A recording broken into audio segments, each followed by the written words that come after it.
Hola, ¿cómo están? Bienvenidos a esta nueva emisión de Doble Vía, como siempre a través de Revista Periodismo del Sur, principalmente del Facebook. Ya tuvimos nuestra primera edición donde hablamos un poco de tenis, de todo lo que significaba la trastienda del tenis y el documental de Guillermo Vilas. Pero en esta ocasión no hemos cambiado, cruzado la vereda y nos abocaremos a un tema, a uno de los tantos temas que el patrimonio nos regala en cada comuna, en cada rincón, en cada pueblo, en cada ciudad de nuestro país y del mundo. Y por eso estamos con Mario. Mario, ¿cómo estás? ¿Cómo están las cosas por allá? ¿Todo tranquilo? ¿Bien? ¿Qué tal, Jorge? ¿Todo bien por acá? Sí, obviamente aquí con, bueno, el programa cuando lo vean va seguramente ya habrá pasado mucha agua bajo el río, que el tema Maradona ha sido un tema que efectivamente ha dominado esta semana dentro de la agenda noticiosa nacional e internacional.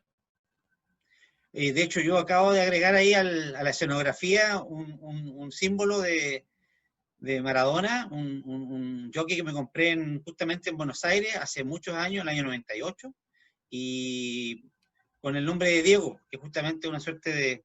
Y al lado de la Copa del Mundo, así que tiene un icono No, qué más, especial. qué mejor Seguramente tributo. van a haber Sí. muchas semanas más de análisis. Mario, pero volvamos al tema que nos convoca hoy día. Estamos hablando, o nos reunimos en la reunión de pauta virtual, un poco en torno a lo que es este concepto de la animita. Cuéntanos un poco, hacen un Sí, claro. preámbulo primero, un contexto de lo que son las animitas en Chile en general Claro, y o quizá en sea, el mundo.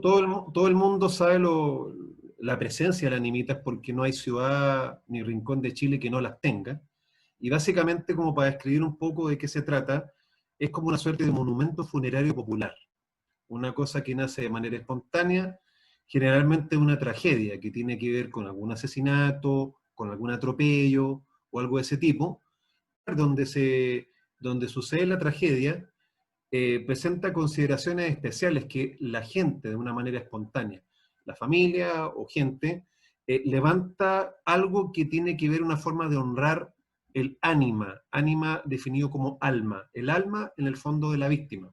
Porque si bien el cuerpo de la víctima en este caso se encuentra probablemente en algún cementerio, pero el alma y el ánima que estamos hablando se honra en el mismo lugar donde acontecieron los hechos. Así que esa es como la primera definición. Yo diría que básicamente que si uno va a la historia, tendríamos que decir es casi como una herencia española, en el sentido como normal, porque antiguamente los incas tenían una suerte también de adoración por el alma de repente los muertos a través de alguna suerte de ritos funerarios, a través de piedra y cosas, pero los españoles ya no, un poco nos involucran con este tema como la ermita, esa gruta pequeñita más o menos Claro. que es la que habitualmente se suele construir para honrar el ánima de esta persona que murió, por ejemplo.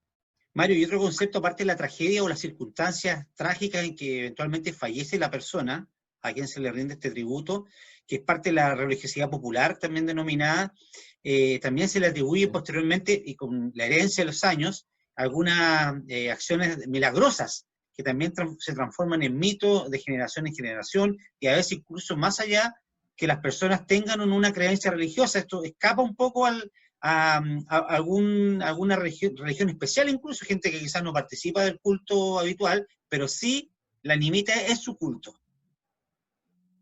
Es un fenómeno social muy especial porque lo más probable es que muchas personas ni siquiera conocieron a la víctima, no tenían ningún tipo de vínculo, pero el tiempo se van alimentando ciertos mitos y ciertos rituales que tienen que ver con atribuírseles en el fondo ciertas connotaciones, como dices tú un poco, alguien por ahí, no sé, le ofreció una manda o le pidió alguna cosa, le prendió dos, tres velas y probablemente se produjo, digamos, el milagro que le concedió primero, pero hay un favor concedido al respecto. Entonces, eso empieza a alimentar ciertas creencias populares de que esta animita tiene poderes sobrenaturales.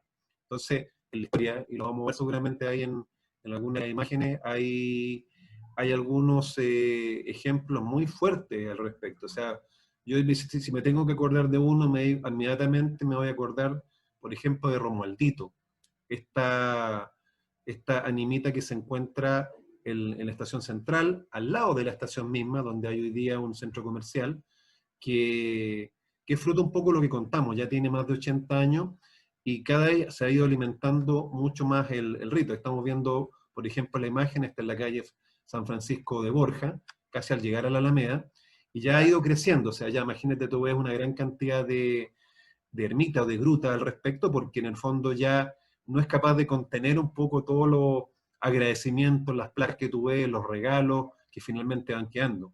Y es Oye, muy, muy Mario, singular lo que pasa con Romualdito porque, sí, dime.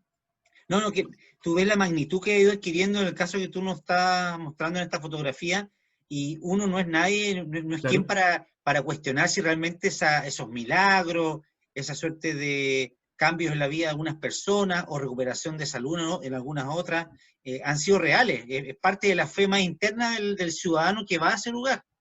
No hay como comprobar, ni nadie se ha metido a investigar un poco más para eso, sobre la veracidad o no de No, esos seguro, porque virtuales lo que pasa milagros. es que, de hecho, la iglesia de repente siempre ha sentido algún tipo de resquemor con respecto a la animita, porque de alguna forma la animita viene a rivalizar un poco la creencia de la gente con los santos habituales, ¿entiendes? Un poco lo que hacen cuando van a iglesia y, no sé, le rinden tributo a San Judas Tadeo, por ejemplo, otro tipo de santo. De alguna manera estos se vuelven santos populares. De hecho, Romualdito es el santo popular más famoso de Chile. Y a despecho que viene gente que le pide favores o le agradece cosas, también hay gente que simplemente en virtud de alguna cosa, algún éxito personal, se acerca y le hacen una suerte de reverencia. O sea, mucha gente que, ponte tú, se tituló una carrera, los mineros, por ejemplo, los 33 mineros, vinieron y dejaron una placa, en el caso de Romualdito. Entonces, se va alimentando una cosa bien especial y sobre todo el caso de Romualdito, la vida de quién era Romualdito, que fue parte de un enigma que se pudo despejar recién después de 80 años, a partir de los estudios que hicieron unos estudiantes de la PDI, unos aspirantes a oficiales, que hicieron toda una suerte de pruebas criminalísticas que dieron finalmente con la identidad de Romualdito, que se creía siempre que era un niño violado, otros decían que era un enfermo mental asesinado, y finalmente se llegó a la conclusión que era un mecánico de 41 años, llamado Romualdo Ivani Zambelli, que había sido efectivamente apuñalado en la esquina de San Francisco de Borja con la Alameda, y que simplemente por causas obviamente naturales, obviamente fue apuñalado, fue muerto, pero nunca se pudo testificar su identidad porque su caso no salió ni en los diarios o quedó un poquito durmiendo dentro de los anales policíacos. Así que fue interesante que a través de ese hallazgo se haya podido constatar finalmente la identidad de Romualdito, que además tiene su nicho ahí en el cementerio general. ¿No? Y lo otro, Mario, que por lo menos acá en Puerto Montt, pues Eso también. estas situaciones de animitas debe ocurrir en todo Chile seguramente y en cada pequeña comuna, y se generan mitos en torno a ello. Aquí en Puerto Montt existe la ánima fortuosa, que te voy a mostrar aquí unas imágenes. Esa alcanza a ver, está pequeña, pero refleja lo que era en la antigüedad esta suerte de tributo a la ánima fortuosa. Esto es un poco más actual, de los 90. Estuvo un ¿Ya? tiempo como abandonado. Hay que reconocer que ha pasado por momentos en que hay un abandono y de repente como que vuelve a surgir fruto de alguna situación especial seguramente que vivió algún vecino de ese sector. Por ejemplo, la historia cuenta que don Fructuoso, porque el nombre es Fructuoso, transitaba tarde de la noche, un joven de 22 años, venía a una juerga aparentemente muy buena, la había pasado muy bien a caballo, camino rumbo a Las Quemas, un sector rural de Puerto Montt, en esos años muy rural, hoy día ya es ciudad, sector camino a Las Quemas, y en ese sector lo habrían atacado, lo habrían asaltado, lo habrían asesinado. Entonces, ahí se genera un hecho policial, como dices tú, estamos hablando de los años 20, donde muere trágicamente este joven, por lo que provoca gran efervescencia y sentimientos en la comunidad, y la familia, en tributo a la trágica muerte, le instala esta casita construida como una animita, y pasa el tiempo y se le van yendo se le atribuyen obviamente futuros milagros, ha ido Cualidades creciendo. extraordinarias, sí, sí. Entonces, son situaciones que en lo paradojal nacen de una tragedia, se transforman en un mito religioso en términos de la ayuda que puede prestar a otros, y como te digo, ha pasado por crisis, porque hoy día en Puerto Montt, por lo menos, este sector donde está la Ánima Fortuosa, es un sector que era la bohemia antigua de Puerto Montt. De hecho, frente a Sí. esta animita estaba un prostíbulo que ya desapareció, el 1480. Entonces era muy paradojal en los 80 y los 90, si tú deambulabas por ahí, o ibas a la animita o estabas en el prostíbulo, eran como las dos opciones. Entiendo. Pero últimamente se ha recobrado la admiración a Fructuoso Soto Ojea, que es el nombre real de este personaje que se terminó llamando Fortuoso, pero era Fructuoso el nombre original. Entonces, como señalas tú, un caso que terminó finalmente con los inculpados libres, porque no hubo cómo demostrar los hechos en esos años. Fue un juicio que se siguió para la época con bastante atención y por la trágica muerte se terminó en esta suerte de devoción en Fortuoso, que ha tenido distintas etapas, como digo yo, la han pintado, la han renovado, se han sumado nuevas construcciones, pero el otro día pasé por ahí, yo paso siempre por ahí para el trabajo, y ya habían algunas situaciones nuevas de gente haciendo una devoción al Fortuoso. Fíjate que hay una cuestión bien especial con respecto a las animitas, que son estas cualidades como intocables. Si tú te das cuenta, cada vez que se construye un edificio, jamás osaría alguien de poder sacar una animita, digamos, del camino. O sea, eso no se hace, porque además hay un mito urbano que respecto a la mala suerte, que significa sacar o profanar o expropiar una animita. De hecho, lo que contaban los malditos en Estación Central, cuando estaban haciendo los trabajos del centro comercial, que está inmediatamente al lado, trataron en algún minuto de hacer algo con respecto a Romualdito y cuentan algunas personas que trabajaron que las máquinas dejaron de trabajar, no las podían echar a andar. Entonces, ahí como que la gente se asustó y los trabajadores de que efectivamente el mito, digamos, de la mala suerte, de expropiar una animita, es poderoso. Y lo otro que te quería comentar, ciertas animitas se vuelven también lugares turísticos. En Argentina, por ejemplo, está la famosa difunta Correa. De hecho, aquí hay un grupo que se llama Los Difuntos Correa, que es muy famosa, que ya viene del siglo XIX, y que ya alrededor de esa animita se generó una suerte de un barrio turístico. O sea, no solamente está esa animita, hay una serie de iglesias, hay merchandising, hay artesanía ligada al personaje de la difunta Correa. Entonces, impresionante cómo la feligresía es capaz de elevar de repente a una categoría muy especial, casi divina, ¿me entendía? Estos personajes humanos que se vuelven sobrenaturales con el tiempo. Mario, ¿me escuchas bien? Sí, te escucho perfecto. ¿Y me ves? Perfecto, está todo perfecto. Ah, está todo perfecto. Ya, está como con la animita, como que me anduvo asustando porque se me anduvo trabando Sí. aquí un poco el teclado. Pero efectivamente, como dices tú, ahí vemos una postal de gracias Animita Fortuoso por acompañarme y ayudarme siempre. Esa es seguramente una de las tantas personas que acude a este recinto que está en esta calle eh, y que se ha Hay ido animitas, renovando. fíjate, hay ¿Perdón? animitas, por ejemplo, que son urbanas, como el caso de Romualdito, probablemente como Fortuoso, y están las animitas de carretera. Se Ah, estila claro. mucho que las carreteras donde se produce la mayor cantidad de repente accidentes, choques, atropellos, hay. Y de hecho hay una que es muy interesante ahí, que decía que la famosa Niña Hermosa, conocida también como la animita de los peluches, que fue una chiquilla de 18 años que lamentablemente iba arriba de su motocicleta y fue embestida por un camión, le cayó un acoplado, la mató en forma instantánea, y en el mismo lugar ahí, la autopista del Sol, la que conduce, la que va de Santiago a San Antonio, se instaló una animita que fue muy popular por los camioneros, por la gente, y de un momento a otro se volvió popular por el lado de los peluches. De Sí. hecho, alguien ha dicho que posiblemente existen alrededor de 4.000 o 5.000 peluches en la zona de la animita, una cosa bien, bien extraordinaria, que se dio en forma espontánea. Digamos, la gente empezó a dejarle los peluches como señal de ofrenda, como tributar su alma en este caso, y es una de las más famosas de Chile, la famosa Niña Hermosa, la animita ahí de la autopista. Mira, Mario, son los peluches, ¿verdad? Porque acá en Puerto Montt también, seguramente tomando estos ejemplos, porque siempre se toman ejemplos de otros lados, hubo un accidente también que tuvo trágicas consecuencias para una joven y también en la esquina que se produce el accidente, todavía ahí es un supermercado, una cadena de supermercado, está totalmente, los fierros del supermercado están abarrotados de peluches que se han ido Sí. renovando, han ido aumentando la cantidad y que se resiste a que la saquen. O sea, en alguna medida este tema de las animitas, algunos han ido encontrando otros símbolos en relación a la persona que fallece. Los otros son pequeños accidentes también importantes o graves que tienen consecuencias de muerte en algunas calles pequeñas, donde tú te encuentras de repente con una animita pequeña, bien cuidada, porque seguramente algún vecino que estuvo ahí presente o testigo la va a cuidar mucho. Entonces, el tema de la animita yo creo que es un tema que, como dices tú, en Argentina lo hacen una suerte de ícono del turismo para contar historia,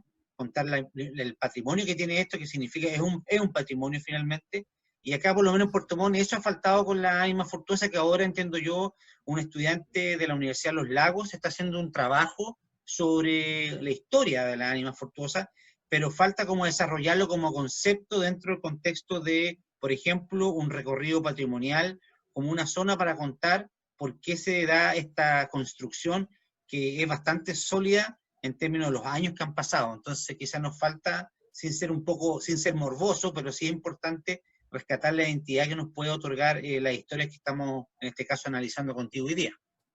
De hecho, por ejemplo, en el caso nuestro aquí en Santiago, con mi entidad, con Santiago Pata, hacemos un recorrido patrimonial por el sector de Estación Central y Romualdito es uno de las estaciones que más le gusta a la gente, lo encuentra muy particular, muy singular lo que ocurre ahí.